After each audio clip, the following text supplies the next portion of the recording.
Perkesmas ini hampir punah, padahal Perkesmas ini real pekerjaannya perawat. Jadi Perkesmas itu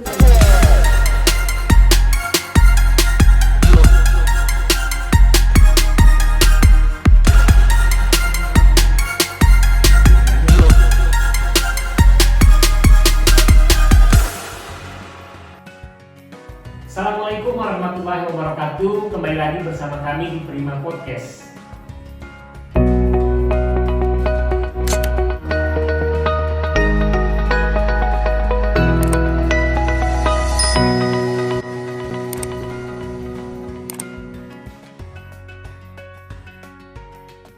Prima Podcast adalah portal informasi kesehatan masyarakat yang dibentuk oleh Puskesmas Larang, dan kita berdiskusi dengan ahli kesehatan, dengan tenaga kesehatan yang ada di Puskesmas Larang guna memberikan informasi kepada masyarakat, khususnya di Puskesmas Larang. Jadi grogi nih di depan Mbak Erna nih. Ya, hari ini kita kedatangan tamu, yaitu Mbak Erna. Ini pemegang Perkesmas. Saya kadang-kadang masih bingung, Mbak Erna, apa itu Perkesmas. Terus itu saya kira ya karena memang ada di ini ya, di Permenkes nomor 43 itu ada ya Perkesmas, termasuk dalam struktur organisasi Puskesmas.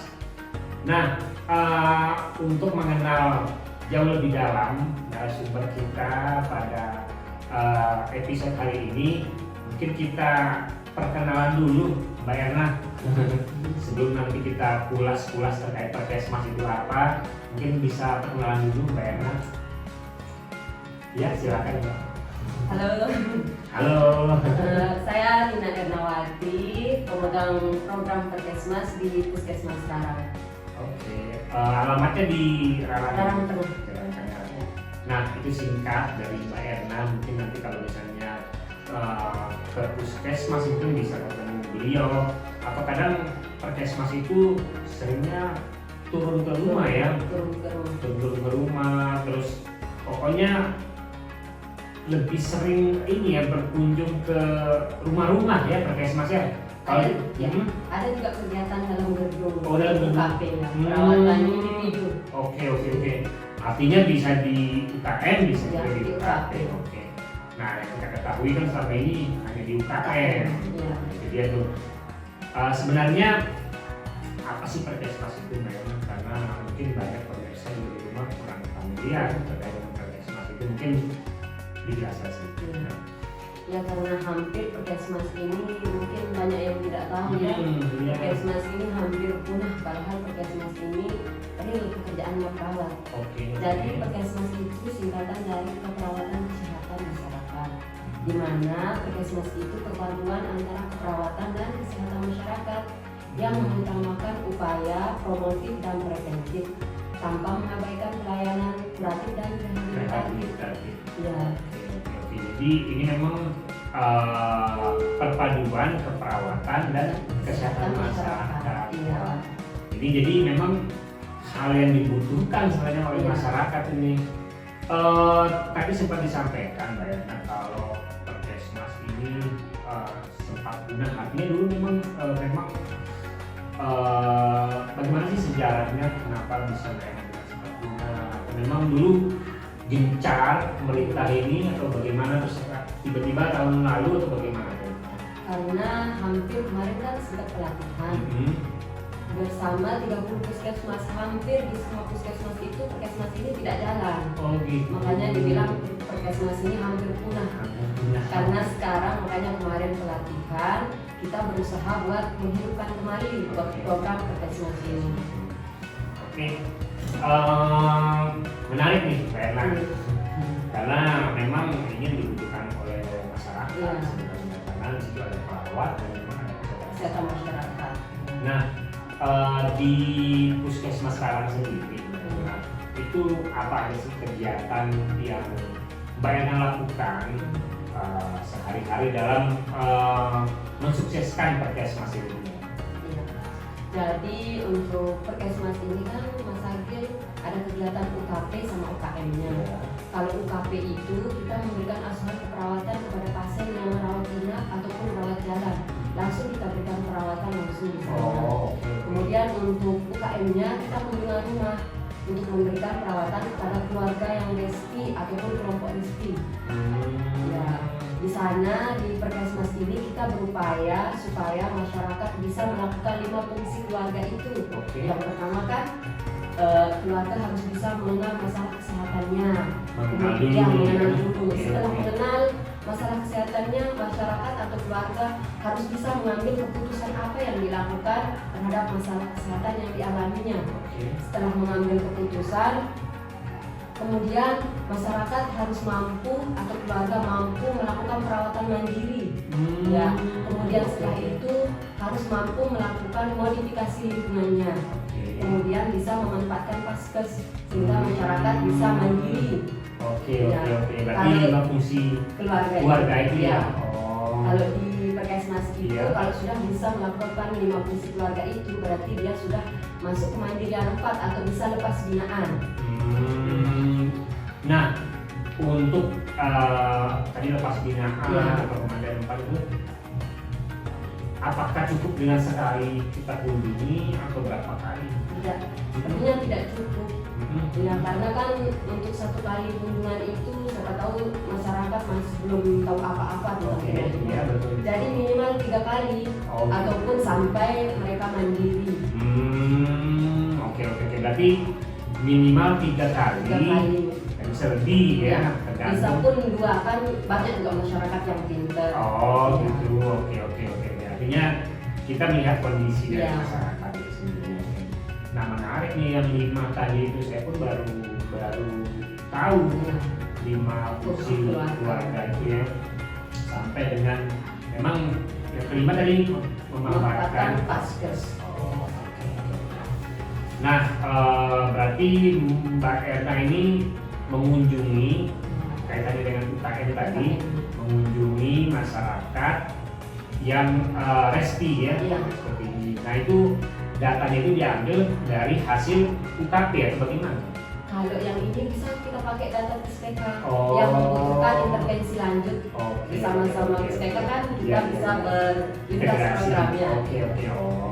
Berarti saling menunjang ya, menunjang kegiatan PUSPK juga, menunjang PUSPK juga menunjang Perkesmas. Nah, sejauh ini yang Mbak Erna hadapi pada saat melakukan kegiatan itu apa aja sih tantangannya yang dihadapi? Paling sekarang yang menjadi tantangan itu kan di Perkesmas ini kan tahun ini tidak ada dana, makanya kita keterbatasan tenaga dan dana. Ketika mau kunjungan rumah sendirian, kalau teman-teman yang dari kesehatan masyarakat nggak sibuk bisa kita aja. Cuman juga pas di rumah masyarakat itu ketika kita melakukan KIE atau penyuluhan, banyak masyarakat yang menyangkal. Kalau misalkan pada pasien hipertensi, kita sarankan untuk tetap periksa tensi ke puskesmas. Banyaklah alasannya gitu. Jadi mengabaikan. Iya, mengabaikan. Mungkin mereka mengira akan sembuh dengan sendirinya. Bagaimana? Makanya itu fungsinya dari 5 fungsi keluarga tadi itu. Supaya mereka bisa mengenal, memanfaatkan paskes. Tapi kan sekarang banyak masyarakat yang mengabaikan gitu aja, tidak mau ke puskesmas. Masih ada kan yang beruntung juga. Iya, benar. Nah, itu dia tuh fungsi dari Perkesmas ini ya kan, sehingga mereka dapat memaksimalkan 5 fungsi keluarga tadi. Oke. Menarik, menarik.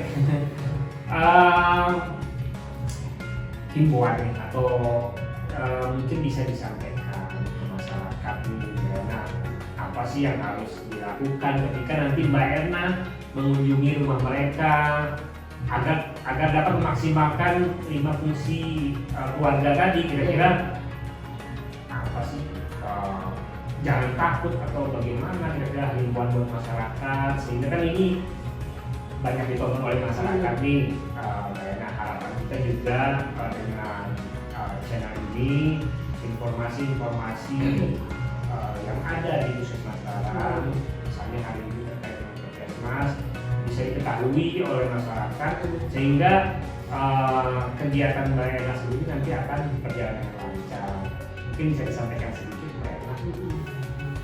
Mungkin bagi masyarakat kan sekarang masih terngiang-ngiang tentang COVID yang dulu kita gencar-gencar. Iya benar. Setiap rumah kalau kita datang pasti banyak yang takut kira mau vaksin.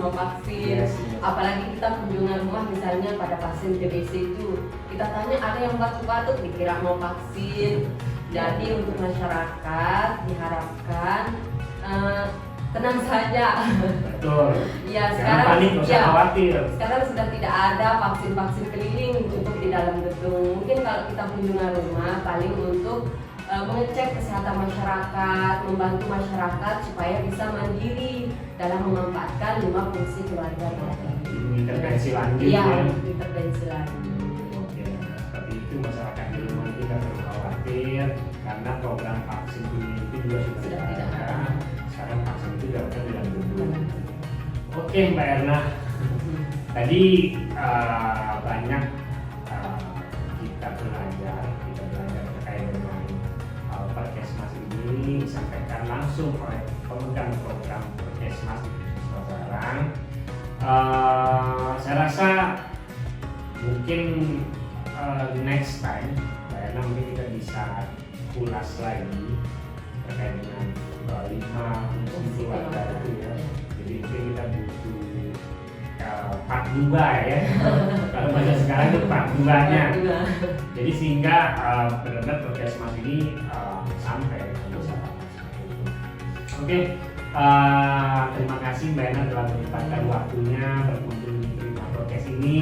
Kalau misalnya ada pertanyaan dari masyarakat, mungkin nanti kita bisa bantu ya Mbak Erna untuk menjawabnya ya. Oke Mbak Erna, terima kasih. Itu dia pemirsa di rumah bincang-bincang saya dengan pemegang program Perkesmas. Harapan kami informasi ini bisa tersampaikan kepada masyarakat khususnya Puskesmas Karang. Apabila ada pertanyaan atau komentar-komentar terkait dengan informasi yang episode kali ini kita bahas, mungkin bisa di kolom komentar juga Mbak Erna. Dan jangan lupa juga kunjungi Instagram kami di UPT BUD Puskesmas Karang. Di sana kita bisa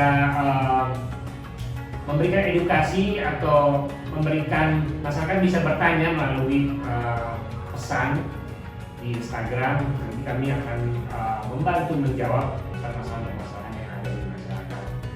Sekali lagi terima kasih Mbak Erna telah berkunjung ke sini. Jangan kapok-kapok. Semoga bisa besok kita memberikan informasi lagi terkait dengan yang kondisi-kondisi atau beberapa permasalahan di Puskesmas Karang. Kalau begitu kami berdua pamit undur diri. Apabila ada kata atau ada hilaf atau ada kesalahan, kami mohon maaf. Bisa disampaikan juga lewat kolom komentar. Wabillahi taufiq wal hidayah. Wassalamualaikum warahmatullahi wabarakatuh. Dadah. Terima kasih. Makasih Mbak Erna.